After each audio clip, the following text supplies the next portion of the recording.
What's good, everybody? It's Cyfal, and today we're going to be making a snot type beat. Let's get into it. So this time around, I already have the beat made, and I'm just going to be breaking down the beat. Wanted to try something different, so this is how the full beat sounds.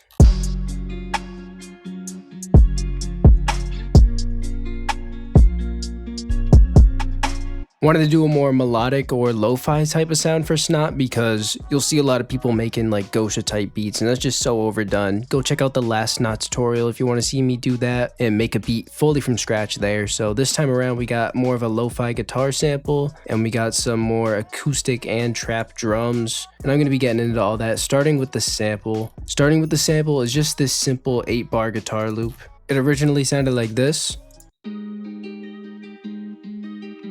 A lot of snot songs are sampled, and the only difference is from this one, I changed the tempo from 151 to 128, and then I pitched it down 200 cents, and now it sounds like this.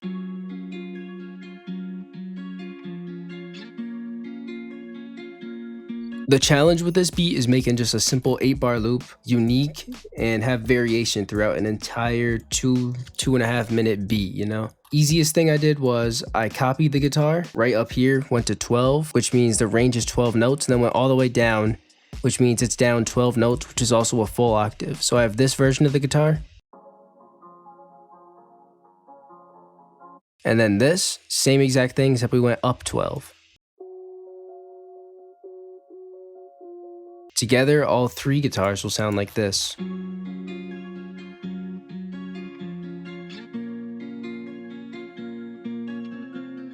And there's also filters, which I'll get into once I talk about the arrangement, but for now, that's it for melodies. For drums, the sound selection is very simple, very like trap inspired, but also some acoustic sounds. So we got like a clean 808, regular stomp, trap kick. Instead of a clap or a snare, I used a rim. And then I have a few other layers for that, like this snare. And like I said, trap hat, but also a more lo-fi hat. And then this last sound, which is just an open hat. So all together, this is how all the drums sound. I'm just going to play these because I want you guys to hear the different bounce I have compared to a regular beat.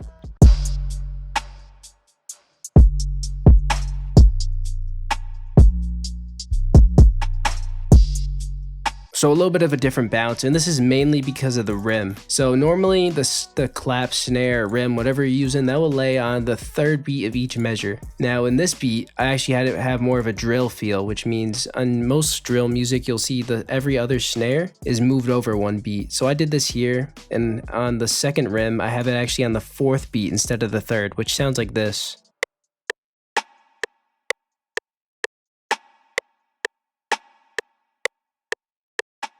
And that just gives everything a very unique bounce. And then every other snare, there's also this extra one just to layer. Sounds like that. It just gives it some variation. This is going to be the hat pattern.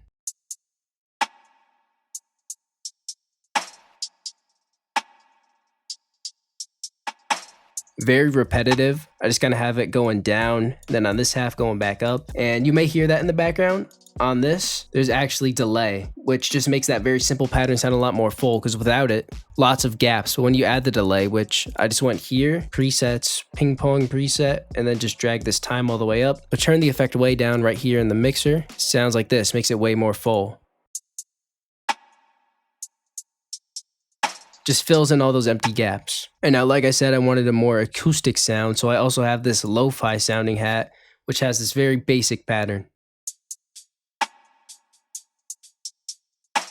Something I did was I offset some of these notes at different amounts. Not every note's offset the same amount, which gives it a more human feel because everything's not centered and directly on beat like a robot or something. So it gives it more of that human feel. And the velocities are all changed, which you could do by pressing Alt R, which kind of randomizes the velocity. Everything's not hitting at the same volume. Everything's not as loud. It gives it a more human feel. And now for the kick pattern, I wanted something which was simple but bouncy because my kicks usually dictate what the next few percussion elements sound like, and that sounds like this.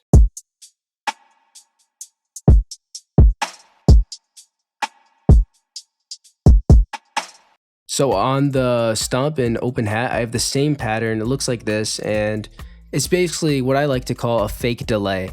I have it kind of like fading out in the velocity, which makes it sound like there's a delay on it, but there's really not, but it still sounds like it, like this. So it's really just fading out.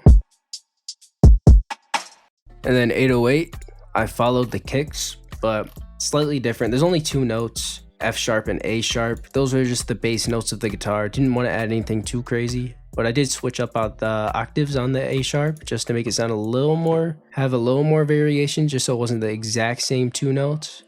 But for the most part, I followed the kick pattern, but not entirely.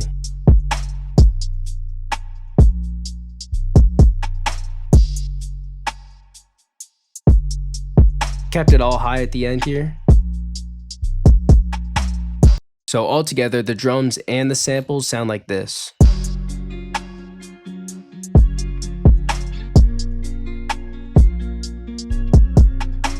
So to take a look at mixing, right on the master, I actually added this, taking out the highs a little bit just by bringing the 7 down, just to give it that more lo-fi feel. And the guitars, like I said, it's very filtered out because the drums are taking up most of the mix. You don't really need much chorus distortion just to add some effect, but it's very subtle, you don't notice it. And this filter, I'll get into, it's at the beginning of the arrangement. For the stomp, the rim, the hats, they all have reverb just because everything has to sound a lot and very spacey just to fill in the mix. And now the kick is sidechained to the melody and the 808, which means there'll be a dip in the volume of those 2 things whenever the kick hits, just to make it stand out more. Alright, so for the arrangement of the beat, right at the beginning, I'm going to tell you guys what all of these different automation clips are, these transitions, the different guitars, and all that. So right here, starts out with the low guitar filtered in that filter I showed earlier. But then at the same time, right here, you see I have the normal pitch guitar fading in. And you hear it right at the end how it comes in. And we go right to this one. And this delay automation right here, right in this spot, all the drums stop. So this delay is stopping, or this automation clip is stopping the delay from the hat so it doesn't carry on. So it stops right when this part starts. Because it kind of bothered me that it was still going, but that's just something very subtle. And then right here before that part, I have that filter again on the guitars. And then right before the hook, I have this simple riser. And besides that, at the end, simple fade out, nothing crazy at all in this beat. It's just very simple. And with all that being said, that is everything covered. If you guys did enjoy this video or find it helpful, be sure to leave a like. Let me know what artists I should do for next week's tutorial, because I am going to be doing these weekly starting in the new year. Every single Friday, be ready for a video. All of your suggestions I'll be looking at, so let me know, and thanks for watching.